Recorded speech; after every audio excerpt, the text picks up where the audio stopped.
பெரம்பலூர் தொகுதி தனி தொகுதியா இருக்கும் போது ஆராசாவை அங்க நிக்க வச்சாங்க. ஆனா பொது தொகுதியா மாத்தும் போது நீலகிரிக்கு மாத்திட்டாங்களே மேம், இதுதான் சனாதன ஒழிப்புன்னு நீங்க நினைக்கிறீங்களா?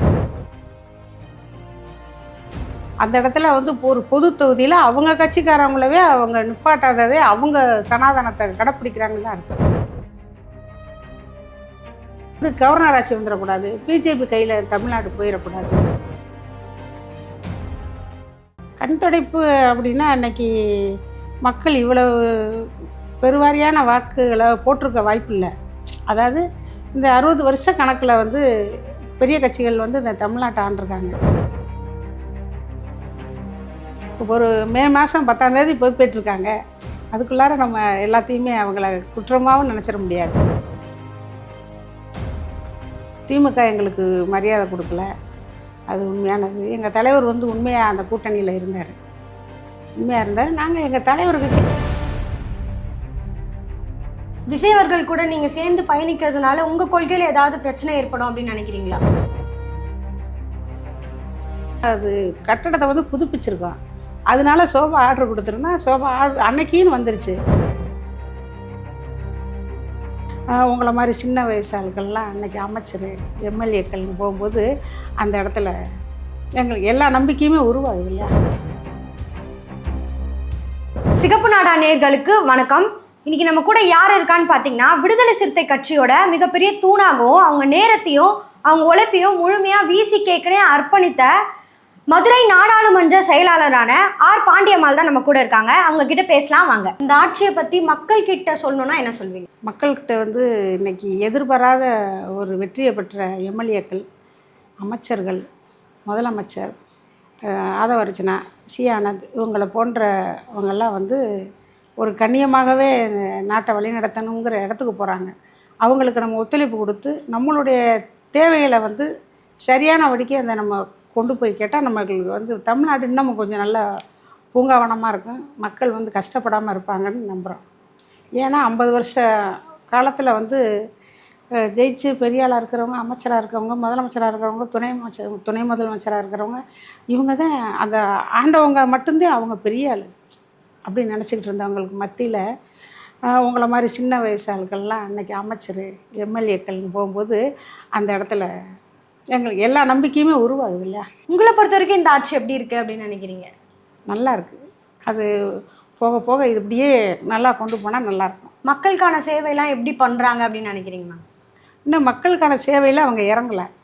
இனிமே தான் ஒரு மே மாதம் 10ஆம் தேதி பொறுப்பேற்றிருக்காங்க. அதுக்குள்ளார நம்ம எல்லாத்தையுமே அவங்கள குற்றமாகவும் நினச்சிட முடியாது. மெல்ல மெல்ல தான் கொண்டு போவாங்க. 50 வருஷம் ஆண்டவங்களே என்ன மக்களுக்கு வாக்கு கொடுத்ததே நிறைவேற்றலையே. இப்போ இவங்களை நம்ம டார்கெட் பண்ண முடியாது. ஆனால் டார்கெட் பண்ணாமலே இவங்க எல்லாம் பண்ணுவாங்கன்ற ஒரு நம்பிக்கை தமிழக மக்களுக்கு இருக்குது, எங்களுக்கு இருக்குது, எங்கள் கட்சிக்கும் இருக்குது. தலித் மக்களையும் உங்களையும் எந்த கட்சி பெட்டராக நடத்துகிறாங்க அப்படின்னு தோணுது மேம்? திமுகவா தாவேக்காவா? இப்போ தானே வந்திருக்காங்க, நான் சொல்ல முடியாது. ஆனால் திமுக எங்களை நடத்தலை, அது உண்மையான விஷயம். திமுக எங்களுக்கு மரியாதை கொடுக்கல, அது உண்மையானது. எங்கள் தலைவர் வந்து உண்மையாக அந்த கூட்டணியில் இருந்தார், உண்மையாக இருந்தார். நாங்கள் எங்கள் தலைவருக்கு கீழே நாங்கள் திமுகவுக்கு நாங்கள் எல்லாருமே உண்மையாக உழைச்சோம், கஷ்டப்பட்டோம். அவங்களுக்கு அவங்க வெற்றி பெறதுக்கான வேலைகளெல்லாம் நாங்கள் நல்லா பார்த்தோம். எங்கள் வாக்குகள்லாம் குறையாமல் போட்டோம், சிதறாமல் போட்டோம், எல்லாமே பண்ணோம். ஆனாலுமே எங்களை வந்து ஒரு பொருட்டாக அவங்க நினைக்கல. எந்த இடத்துல ஆண்டைகள் போல் நடந்துக்கிட்டாங்க. எல்லா இடத்துலையுமே வந்து மாவட்ட செயலாளர்கள், அந்த திமுகவோட மாவட்ட செயலாளர்கள் இவங்கெல்லாம் வந்து ரொம்ப ஆண்டைகள் மாதிரி. ஆண்டைகள்னால் ரொம்ப அவங்கள் வந்து உயரமான இடத்துல இருக்கிற மாதிரி, நம்மளை பார்த்தா ஒரு வித்தியாசமான பார்வைகள், இதெல்லாம் எங்களுக்கே தெரிஞ்சிச்சு. நாங்கள் பல முறை இதெல்லாம் கூட்டங்களில் செயற்குழு இதுகளெல்லாம் வந்து நாங்கள் பேசியிருக்கோம் தலைவர்கிட்ட. இருந்தாலும் நம்மளுக்கு ஒரு மற்ற கூட்டணிக்கு போயிடக்கூடாது. பாஜக இருந்ததுனால தான் அதிமுகவுக்கு போகல. அதனால் வந்து அப்படி இருந்தோம். எதிர்பாராத விதமான புதிய ஒரு முயற்சியாக விஜய் ஜெயிச்சதில் யாருக்கும் எல்லாருமே ஜனநாயகப்படி வந்திருக்காங்க. அதை நம்ம வரவேற்கணும் அப்படின்னு நினைக்கிறேன். விசிகே திமுகவுக்கு துரோகம் பண்ணிட்டாங்க, துரோகம் பண்ணிட்டு தாவேக்கா கூட போயிட்டாங்கன்னு ஒரு கருத்து இருக்குது. அதை பற்றின கருத்து என்ன? துரோகம் எங்கள் தலைவருக்கு பண்ண தெரியாது, எங்களுக்கும் தெரியாது. அவங்களுடைய எண்ணங்கள் வந்து தவறு. இன்னமும் விசுவாசமாக அந்த திமுக மேலே அவர் விசுவாசமாக இருக்கார். அதை வந்து அவங்க தவறுதலாக புரிஞ்சுக்கிறாங்க. எந்த காரணத்தினால தாவேக்கா கூட கூட்டணி வச்சுருப்பீங்க? அதுக்கு வேறு எந்த காரணமும் இல்லை. கவர்னர் ஆட்சி வந்துடக்கூடாது. ஏன்னா டைம் இல்லாமல், அதாவது ஒவ்வொரு நிமிஷமும் விஜய் வந்து ஓடிட்டு இருக்கிறத பார்க்கும்போது எங்களுக்கு மனசு, தலைவர் வந்து ரொம்ப இலகிய மனசு உள்ளவர். அதுவும் போக மக்களுக்காக மக்கள் போட்ட வாக்கு இது பூராமே விஜய்க்கு வந்து மக்கள் போட்டது தான். வேறு தவறுதலாக அவங்களுக்கு எந்த விதமான தவறு பண்ணி இந்த இடத்துக்கெலாம் வரல. எதுவுமே இல்லாமல் மக்களாக போட்டு தேர்ந்தெடுக்கப்பட்டது. இந்த போட்ட வந்து கவர்னர் ஆட்சி வந்துடக்கூடாது, பிஜேபி கையில் தமிழ்நாடு போயிடக்கூடாது அப்படிங்கிற நல்ல நோக்கத்தோடு தான் அவர் கைகோர்த்தாரே தவிர, அவர் வேறு எந்த எதிர்பார்ப்போ நாங்கள் பெரிய அளவில் இதில் ஒரு அமைச்சர்லேயே நாங்கள் பெருசாக வந்துடுவோம் அப்படின்லாம் நாங்கள் நினைக்கல. தலைவரை துணை முதல்வராக்க கூட திமுக அதிமுக மீறிச்சிருச்சுன்னு சொன்னாங்க. ஆனால் அதெல்லாம் அவங்க தலைவர் வந்து பெருசாகவும் நினைக்கல, ஆசைப்படலை. அப்போ இந்த ஒரு அமைச்சர்கிட்ட வாங்கியிருக்காங்க இன்றைக்கினா அதுவே எங்களுக்கு பெரிய ஒரு அங்கீகாரம். எங்களுக்கு மட்டும் இல்லை, தமிழ்நாட்டுக்கு எல்லாருக்கும் கிடைச்ச ஒரு அங்கீகாரமாக நாங்கள் நினைக்கிறோம். எங்கள் விடுதலை சிறுத்தைகளுக்கு கிடைச்ச ஒரு அங்கீகாரம். எங்கள் தலைவருடைய உழைப்பு, 40 ஆண்டு கால உழைப்பை வந்து மதிச்சிருக்கிற இடத்துல போய் நின்றுருக்காங்க. தலித் மக்களுக்கு என்னெல்லாம் செய்ய சொல்லி முதல்வர்கிட்ட கேட்பீங்க மேம் நீங்கள்? நியாயமானது எங்களுக்கு என்ன தேவையோ அதை கேட்போம். அதை எங்கள் மக்களுக்கு என்ன தேவையோ அதை கேட்போம். நாங்கள் பெரம்பலூர் தொகுதி தனி தொகுதியாக இருக்கும் போது ஆராசாவை அங்கே நிற்க வச்சாங்க. ஆனால் பொது தொகுதியாக மாற்றும் போது நீலகிரிக்கு மாற்றிட்டாங்களே மேம், இதுதான் சனாதன ஒழிப்புன்னு நீங்கள் நினைக்கிறீங்களா? சனாதனத்தை பற்றி பேசி மக்களுக்கு புரிய வைக்கிற திமுக வந்து அந்த இடத்துல வந்து ஒரு பொது தொகுதியில் அவங்க கட்சிக்காரங்களவே அவங்க நிப்பாட்டாததே அவங்க சனாதனத்தை கடைப்பிடிக்கிறாங்கன்னு தான் அர்த்தம். அவரை அங்கே போய் நிப்பாட்டன்னு அவசியம். இதே பெரம்பலூர் தொகுதியிலே அவரை நிப்பாட்டியிருக்கலாம், பொது தொகுதியே நிப்பாட்டியிருக்கலாம். அவங்க நிப்பாட்டலைன்னா அவங்கக்கிட்ட இன்னும் அந்த சாதியினுடைய இது எப்படி இருக்குதுன்னு பாருங்கள். இவங்களை வந்து அங்கே தான் நிப்பாட்டணும், இங்கே நிப்பாடக்கூடாது அப்படின்னு இருந்தபோது எங்களை மாதிரி உள்ளவங்களெல்லாம் என்ன மாதிரி நினச்சிருப்பாங்க.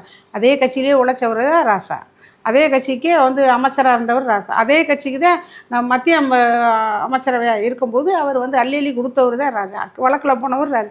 அவரை வந்து ஏன் மறுபடியும் அங்கே பண்ணுறாங்கன்னா, அப்போ அவங்க வந்து சனாதனத்தை பற்றி பேசுகிறதுக்கு அவங்களுக்கு எந்த விதமானதும் இல்லை, அவ்வளோதான். ஆனால் இங்கே நிப்பாட்டியிருக்கணும்ல, இவங்க நிப்பாட்டியிருக்கணும், பெரம்பலூரில் நிப்பாட்டலை. ஒரு பொது தொகுதியில் கூட நிப்பாட்டி பார்க்கல. இன்றைக்கி வந்து மேலூர் தொகுதியில் வந்து பொது தொகுதியில் விஸ்வநாதனுங்கிறவர் ஜெயிச்சிருக்கிறார். அவர் ஒரு தலித்து பறையர் சமூகத்தை சேர்ந்தவர். அவர் இன்றைக்கி ஜெயிச்சிருக்காரு. ஜெயிச்சு இன்றைக்கி உயர்கல்வித்துறை அமைச்சராகவும் ஆயிட்டார். அப்போ அதெல்லாம் அவங்க திமுக பண்ணுறதெல்லாம் உடைச்சது யார்? விஜய் தலைமையில் உள்ள டிவிகா கட்சி தான்ன்றதை தான் இன்றைக்கி நிலைமைக்கு உணர முடியுது. இத்தனையே ஆண்டு காலமாக இதெல்லாம் சமூக நீதிக்காக போராடி எவ்வளோ கஷ்டங்கள், எங்களுக்கு முன்னாடி இருந்த தலைவர்கள், எங்களுக்கு பின்னாடி இருந்த தலைவர்கள் எவ்வளோ போராடி இருப்போம். இன்றைக்கி நேற்று வந்து டிவிக்கே வந்து எல்லாருடைய கொள்கையும் அறிஞ்சு செஞ்ச மாதிரி எல்லாருக்கும் ஆட்சியிலையும் பங்கு அதிகாரத்திலையும் பங்கு அப்படிங்கிறத ஒன்று கொடுத்துருக்காங்கன்னா, இவங்க எந்த விதமான எதிர்பார்ப்புமே இல்லை. கொள்கையை பற்றி கேட்டிங்க இல்லையா, இதுவே பெரிய கொள்கை தான்.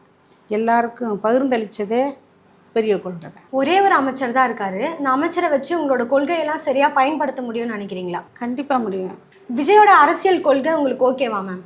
அரசியல் கொள்கையை நம்ம நினச்சோம்னா, அவர் வந்து இப்போ ஆட்சியில் அதிகாரத்தில் பங்கு கொடுத்துருக்காரு. கூட்டணி கட்சிகளை வந்து விரும்பி அழைச்சிருக்காங்க. கூட்டணி கட்சியாக வந்து போகலை, நாங்கள் தரோம் அப்படின்னு ஆரம்பத்தில் எங்களையும் கூப்பிட்டுருந்தாங்க. எங்கள் விடுதலை சிறுத்தை கட்சியினுடைய தலைவர்கிட்ட பேசினாங்க. எங்கள் தலைவர் வந்து திமுக கூட்டணியில் இருந்ததுனால அதை கொஞ்சம் நாங்கள் எதிர்பார்க்கல. ஆனால் உண்மையிலேயே ஆட்சியிலையும் அதிகாரத்திலையும் பங்குங்கிறத வந்து அவர் விஜய் வந்து இன்றைக்கு தமிழ்நாட்டில் நிலைநாட்டியிருக்காரு. விஜய் அவர்கள் கூட நீங்கள் சேர்ந்து பயணிக்கிறதுனால உங்கள் கொள்கையில் ஏதாவது பிரச்சனை ஏற்படும் அப்படின்னு நினைக்கிறீங்களா? அப்படி எங்களுக்கு எதுவும் தோணலை.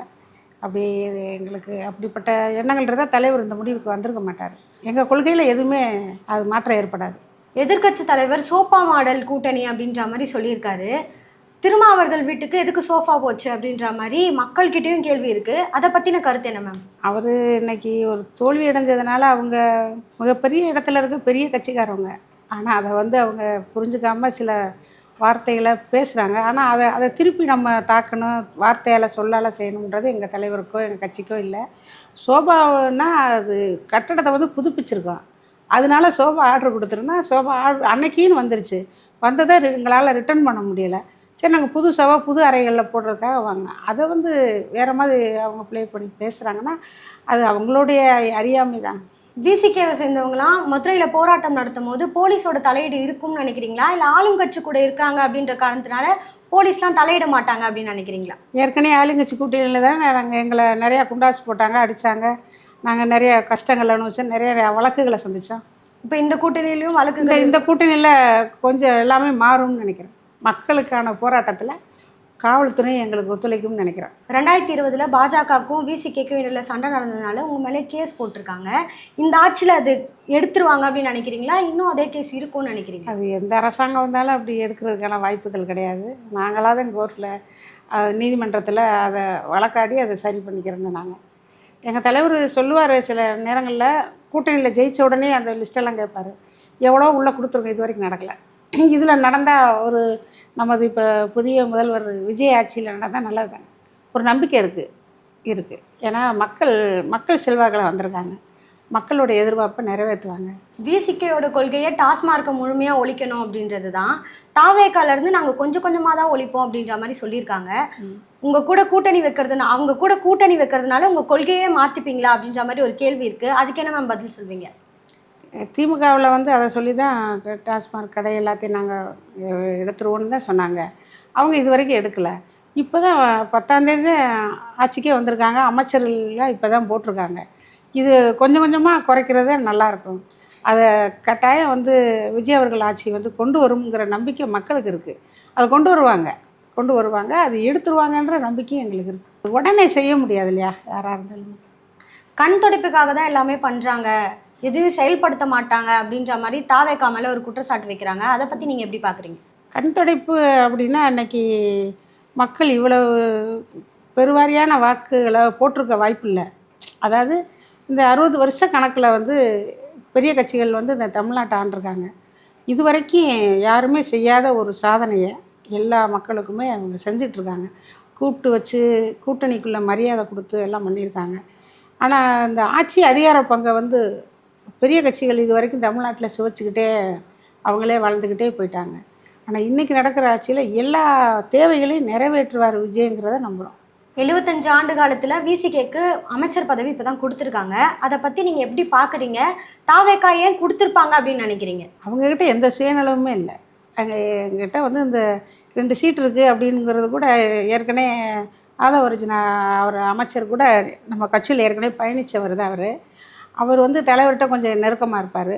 அவர் மூலியமாக அதை வந்து கேட்கும்போது தலைவரும் மறுக்கலை. முக்கியமான நிர்வாகிகளை வச்சு பேசி தான் அந்த இடத்துக்கு போனாங்க.